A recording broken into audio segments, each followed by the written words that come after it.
अस्सलाम वालेकुम, मैं हूं मोहम्मद शहजाद और आप देख रहे हैं मेरा चैनल एक्सट्रीम नॉलेज। आज हम स्टडी करेंगे अपने 12 टेंसेस का लास्ट जो हमारा टेंस है फ्यूचर परफेक्ट कंटिन्यूस टेंस, उसको आज हम स्टडी करेंगे।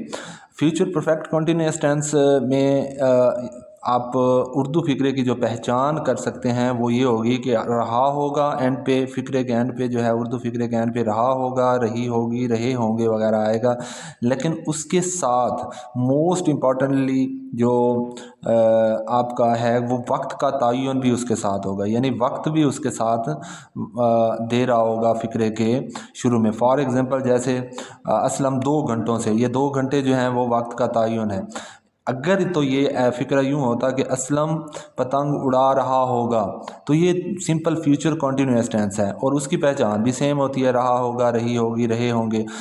तो मोस्टली कन्फ्यूजन हो सकती है कि हम जब टेंस बनाने लगें, ट्रांसलेट करने लगें उर्दू फ़िक्रे को, तो हम जो है वो गलती से फ्यूचर कंटिन्यूअस टेंस में इसको ट्रांसलेट कर बैठें किसी भी उर्दू फ़िक्रे को। लेकिन अगर तो वक्त का तयन है तो उसके साथ हम क्या लगाएंगे, उसका स्ट्रक्चर जो है वो टोटली जो है वो तब्दील हो जाता है। तो इसको बनाते कैसे हैं, सब्जेक्ट लिखते हैं सबसे पहले, उसके बाद will have been, shall have been,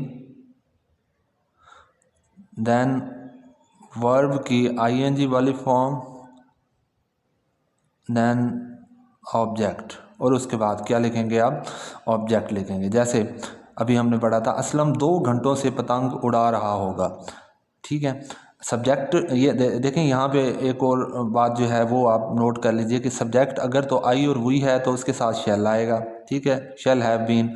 और उसके अलावा आई और वुई के अलावा जितना भी सब्जेक्ट हैं, कोई नाम है, ही, शी, इट, कुछ भी है, तो उसके साथ क्या लगाएंगे आप, विल हैव बीन लगाएंगे। तो यहाँ पे असलम आ रहा है तो असलम के साथ हम क्या लगाएंगे, विल हैव बीन लगाएंगे। और उसके बाद उड़ा रहा होगा, flying a kite for 2 hours, ठीक है, flying a kite for 2 hours. तो वक्त का तयन भी साथ आ रहा है, ठीक है।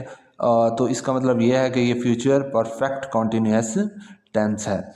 और इसका अगर जो है वो मनफी फ़िक्रा बनाना है तो फॉर एग्ज़ाम्पल असलम 2 घंटों से पतंग नहीं उड़ा रहा होगा, तो इसको बनाने के लिए आप क्या करेंगे, Aslam will not have been flying a kite for 2 hours. Will के बाद क्या लगा देंगे आप, नॉट लगा देंगे और सेम रहेगा। बाकी जो इसका स्ट्रक्चर जो है, सेंटेंस का जो स्ट्रक्चर है वो आपका सेम रहेगा। और अगर इसका सवालिया फ़िक्रा बनाना है तो विल को आपने स्टार्ट में ले जाना है, विल को, शैल को आपने क्या ले जाना है, स्टार्ट में ले जाना है। उसके बाद आपने सब्जेक्ट लिखना है, फिर हैव बीन लिखना है और वर्ब की आईएनजी वाली फॉर्म लिखनी है, वर्ब की आईएनजी वाली फॉर्म लिखनी है। और फिर उसके बाद क्या लिखना है, आपने ऑब्जेक्ट लिखना है। देन आपने जो आपको टाइम पीरियड दे रहा होगा वो टाइम पीरियड लिखेंगे, फॉर और सिंस वाला।